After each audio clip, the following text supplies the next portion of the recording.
ရမ်းစိတ်မကောင်းမင်းဒီလိုခံစားရတာဒီလိုဆုံးရှုံးရတာအတွက်ငါစိတ်မကောင်းဖြစ်မိတယ်မင်းအတွက်ဟိုကတော့ကြည့်နာထားပြီးတော့ပေါ့နော်စိတ်မကောင်းဖြစ်တယ် I'm sorry ပေါ့နော်အဲ့စကားလုံးက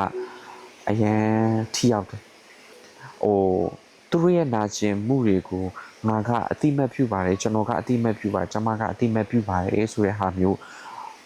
တွားပြောပြလိုက်ခြင်းအဲ့တော့သူတို့နည်းနည်းလေးဝင်ပြီးတော့ဘာဖြစ်လဲပေါ့သွားတယ်ပေါ့နော်အကြောင်း I'm so sorry ငါရန်ဝမ်းနေတယ်နေ့ဆုံးရှုံးမှုတွေဝမ်းနေတယ်ဆိုတဲ့ဟာလေးပြောပြတင်တယ်ပေါ့နော်နောက်နံပါတ်1တစ်ခုကပါလဲဆိုလို့ရှိရင်ငါမင်းအတွက်ရှိနေတယ်နော်ဆိုတဲ့ဟာမျိုးလေးပြောပြလို့ရတယ်ငါဒီနားမှာမင်းအတွက်ရှိပြီးနေတယ်အဲ့တော့ပူဆွေးနေတဲ့အနည်းဆုံးတော့ငါတကယ်ချင်းရှိပြီးနေတယ်ဆိုတဲ့ခံစားချက်ကိုရစီပေါ့နံပါတ်3တစ်ခုကငါပြောစရာစကားမရှိဘူးဒါပေမဲ့ငါမင်းအတွက်ငါကြည့်ဆိုင်ပြီးတယ်နော်ငါရှိနေတယ်နော်ဆိုတော့ပြောစရာစကားမရှိဘူးငါမင်းအတွက်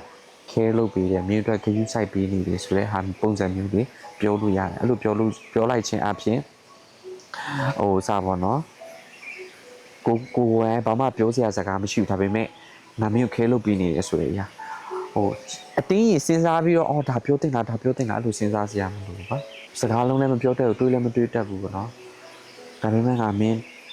ဘာပြောချင်လဲပြောချင်တာရှိတော့ငါနားထောင်ပြီးမယ်အဲ့လိုမျိုးပေါ့နော်ဆိုတော့ तू ပြောလာအောင် तू ဖွင့်လာအောင်သူ့ရဲ့ခံစားချက်တွေကျွန်တော်တို့ဖွင့်လာအောင်လမ်းဖွင့်ပေးတဲ့သဘောမျိုးပဲနားထောင်ပြီးနေဆိုတော့အဲ့တော့အကယ်၍ तू ကဖွင့်ချလာတယ်ဆိုရင်ကျွန်တော်နားထောင်အောင်နားထောင်မဲနဲ့ဖြတ်ပြီးတော့အဲ့လိုစကားပြောတာတွေမလုပ်အောင်လုပ်ရင်အဲ့တော့တန့်သွားအဲ့လိုမျိုးဖြစ်တတ်တယ်နော်အဲ့တော့မင်းတို့ကငါနားထောင်ပြီးနိုင်တယ်ဆိုအေးကွာတကယ်ချင်းဟာငါအဲ့တော့ကွာဆိုစလိုက်မယ်စပြီးပြောတနိုင်လည်းဖြစ်ချင်းဖြစ်နှစ်နိုင်လည်းဖြစ်ချင်းဖြစ်မယ်ဒါမှလည်း9မိနစ်ပဲဖြစ်ချင်းဖြစ်မယ်နားထောင်ပေးလိုက်အတူအတွက်ပေါ့ပါသွားတယ်ပေါ့နော်ပေါ့သွားအောင်ပေါ့နော်အဲ့လိုမျိုးပြောပေးတာလေအဲ့အကြောင်းအရာလေးပြောချင်တာပြောလို့ရတယ်နော်ဒါမှလည်းသူရဲ့ experience ပေါ့နော်အဲ့လိုဖြစ်တဲ့အချိန်မှာဘာဖြစ်သွားတယ်ဆိုတဲ့အရာလေးနားထောင်ပေးပါအဲ့ဒါလေးတွေပြောနားထောင်ပေးရဆိုရင်သူတက်ပို့ပြီးတော့ပေါ့ပါလာတယ်အဲ့လိုဘာဖြစ်လို့ပြောစီတာလဲဆိုတော့ပါလဲဆိုအဲ့ memories လေးတွေပေါ့နော်အမတ်တရဖြစ်တဲ့ဟာတွေပြန်ပြီးတော့မှ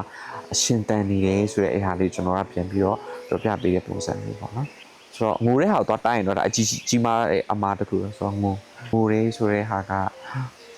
စိတ်ကိုပေါ့ပါစေတယ်ပြီးတဲ့ခါကျတော့သူတို့ဘယ်လိုခံစားရလဲဆိုတဲ့အရာကိုကျွန်တော်တို့ကဖော်ပြဖို့အတွက်လမ်းတစ်ခုဖွင့်ပေးလိုက်တယ်ဆိုတဲ့ပုံစံမျိုးပေါ့နော်ကျေလောင်ပြီးတော့မှရှုပ်ချက်ခက်နေတဲ့အချိန်မှာကျွန်တော်တို့ကပူဆွေးနေတဲ့သူကျွန်တော်တို့ကခေါ်သွားလို့ရတယ်跳တဲ့အေးစိနေချင်လားဒါမှမဟုတ်လည်းပြောပြချင်တဲ့အရာလေးတွေရှိလား